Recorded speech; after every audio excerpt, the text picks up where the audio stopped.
wọ́n fún wa ní 5 minutes wọ́n tún wá fi ọ̀rọ̀ tí ó tún wá ń dùn tí ẹ fẹ́ tábà yẹn èmi ni mo ń ṣe ìnáwó tí mo bá fi àsìkò ráre àti pé èmi ni mo kó bára mi nìyẹn ó kù 4 minutes 25 seconds mo kí gbogbo àwọn afá ẹ mọ̀ kí mo mọ̀ yín kí dáadáa o àmọ́ ti fún mi táìmù o kò sí ní dákọ́ gba máìkì mọ́ mi lọ́wọ́ Sálíbù ò ní kàn wá o gbogbo yín mo kí papọ̀ àtobìnrin àtọkùnrin tó bá ti wá ń yìn tẹ́ bá ti wá rí kémi kí yín tó dáadáa báwọn ẹ̀yìn àti ọlá àfa mi lẹ́jọ́ máa wí ẹjọ́ ó kù 4 minutes 2 seconds kò kàn ẹ́ fi mi lẹ̀ òun waste time fún mi o ìwọ ló máa ṣubú ó kù 4 minutes gẹ́gẹ́ arolo awanakumullah nígbà tí a wọ bí àfáwà Thicor tí wọ́n bá gẹṣin nu wọn kò lè kọsẹ̀ gbogbo àwọn tá a sì wá ń bí mo ń rí beautiful faces and beautiful clothes under a root a beautiful shades àmọ́ wọn àbùkù tó wà nínú aṣọ tó dáa àtọ́jú tó dáa àti bàtà tó dáa òun náà ní pé behind every pretty face there is always an untold stories of tears.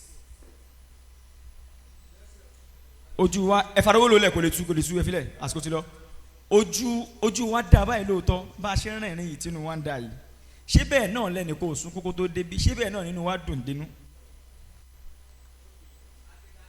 ó di number 1. number 2 tó wà ń bẹ́ẹ̀ Alfirdausi nínú ẹni tó mọ wá àsìkádàrá ṣe jù láyé àwọn àfáàní arólò nínú ẹni tó mọ wá àsìkádàrá ṣe jù láyé àwọn àfáàní. nínú ẹni tó mọ wá àsìkádàrá ṣe jù láyé àwọn àfáàní. àmọ́ tó máa ń ta ní number 1 tí ò kí ń gbà fún kádàrá àwa náà tún ni. àmọ́ ta ni ẹni tí ò kí ń gbà fún kádàrá àwọn àfáà náà tún ni. Ànábì sọ pé al-mu'minu da'ifu. qala Rasulullahi sallallahu alayhi wa sallam. o ma wa time conscious o go. al-mu'minu al-qawiyyu khayrun wa habbu ila al-mu'mini ad-da'ifi. Ànábì sọ pé alágbára èèyàn nínú mùmíní èmi nínú mùmíní Ọlọ́run ọba tẹ́ rí yẹn Ọlọ́run ní bọ́lọ́run ṣe nífẹ̀ẹ́ àwọn mùmíní tó alágbára nù wọn Ọlọ́run nífẹ̀ẹ́ àfa ẹrú tó bá jálágbára tíṣòro bá dé gbogbo ẹkún tó ń sun yẹn tíṣòro bá lè mú ẹ ọmọ ló fẹ́ bí ni ilé ló fẹ́ kọ́ ni ẹgbẹ́ rẹ ti lọ ájì ni ó wàá rí i ṣe Ànábì ní ẹni tọ́lọ́run nífẹ̀ẹ́ ni ẹni tó yẹ pé akínni tó lè fèsì ogun. khayrun wa habbu ila Allahi minal mu'minina ad-da'ifi. al-ulama warasatul anbiya àwa la jogún àwọn àfa lóòótọ́ àwa la jogún àwọn ànábì Ọlọ́run a máa jogún wọn níbi aṣọ níbi ká mọ kí ó ní ṣáà jogún wọn níbi ká jí akin nígbà tá a dánwò bá dé.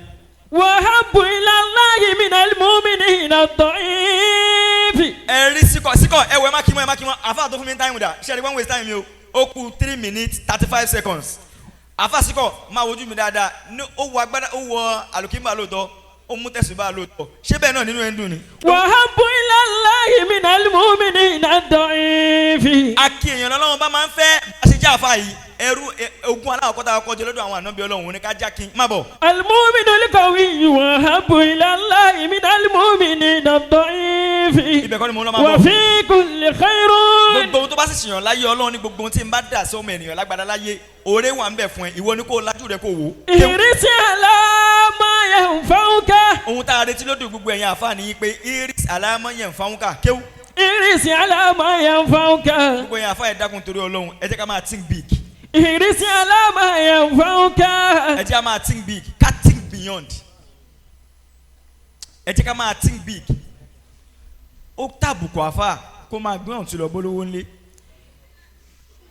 ó tàbùkù àfáà kó máa kọ́ tẹ́ksì olówó láyé ó tàbùkù àfáà kó máa gbàdúrà Thursday lọ́bọ́lówó ńlé ó tàbùkù àfáà kó máa bá wọn price yàsín iris alámọ̀yẹn fa dọ́dọ́ kọ́ ni ká bímọ káwọn ọmọ wa fi àfa ọmọ wa lè fẹ́ lọ́yà ẹ jẹ́ kúrò níbi mentality wèrè ẹ jẹ́ ká máa think big let's think beyond ká àfa mélòó ni wa ló ní lọ́yà mi jọ́tà gbáko bá dé ṣó lè fèsì ẹ̀ kéwù. ìrísí àlámà yẹn fáwùká.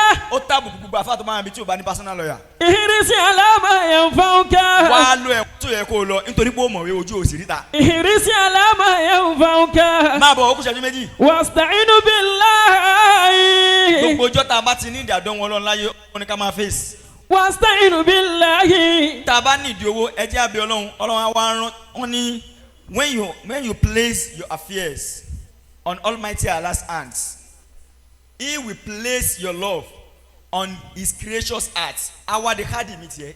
wasta'inu billahi. owó lo nídìí Ọlọ́run ló máa béèrè kò ṣe pé ẹnu ọ̀nà ló máa fi láwà ní ló máa lọ gbé sí ẹ̀yin bàbá wa ẹ má bínú wá sí ló yà bẹ́ẹ̀ o. wasta'inu billahi. máa bọ̀ ibi tí mo fẹ́ lọ ni pé. wasta'inu billahi wala ta'jaz. ó kù 1 minute 25 seconds. wala ta'jaz. wàlá ta'jaz fọ́nrìn ká máa ká gàrà pé ṣé kí ni kò máa dọ́nù ṣá kò sí ohun tí ó lè dọ́nù fàáfàá. wala ta'jaz. ṣé ó dẹ̀ máa wọ́ọ̀kì ṣá ṣé máa dìde mọ́nú àdéhùn tí mo wà yìí wá dìde. wala ta'jaz. ó possible káfa gbowó kó má gbowó mọ́ kó o má pa sori it is normal to be broke but it is under abnormality to remain in brokenness. ó normal kí sápá mú ẹ kó o kú sínú sápá ni ò dá. la ta'jaz. má sọ pé ṣé kí ni kò possible ṣé ẹ mú òjìbára ẹsẹ̀ òjìbára kan ó sì dìde ó sì go viral tó bá rò pé òun ò lè ṣe mọ́ kò ní dìde. wala ta'jaz. la mọ̀ ń ká fa sòkòtò ẹ parí ẹ má bọ̀.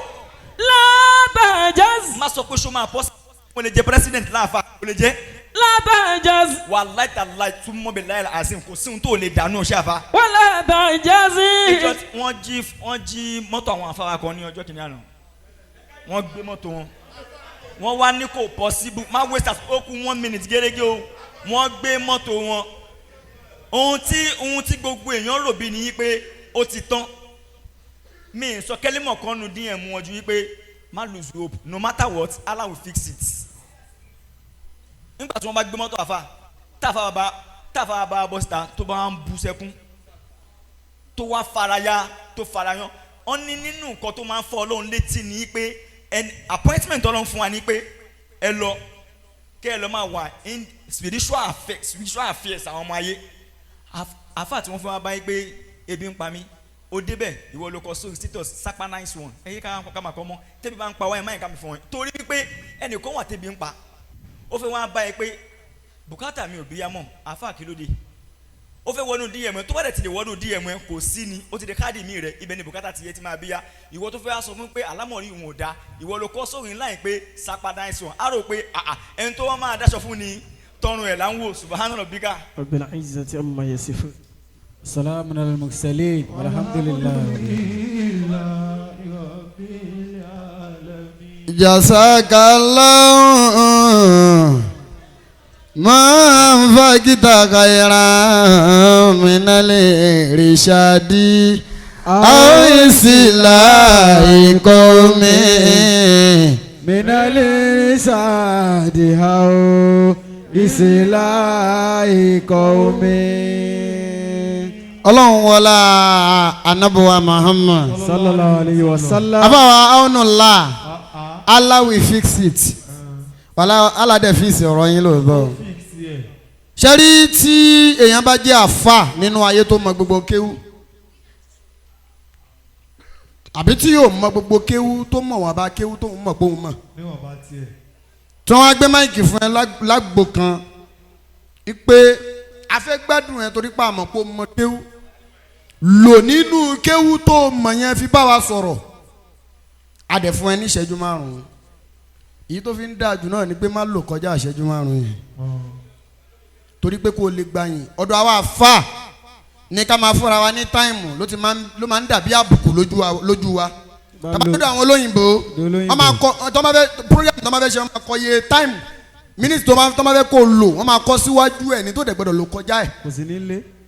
ṣùgbọ́n ohun tí mo kí lára àfàwà Aonullah mímọ̀ ń bẹ lára yín ẹ̀ tún wá ní làákàyè ẹlẹ́mi máa sọ pé táìmù tí wọ́n fẹ́ mi yẹn kò ń ṣe tèmi o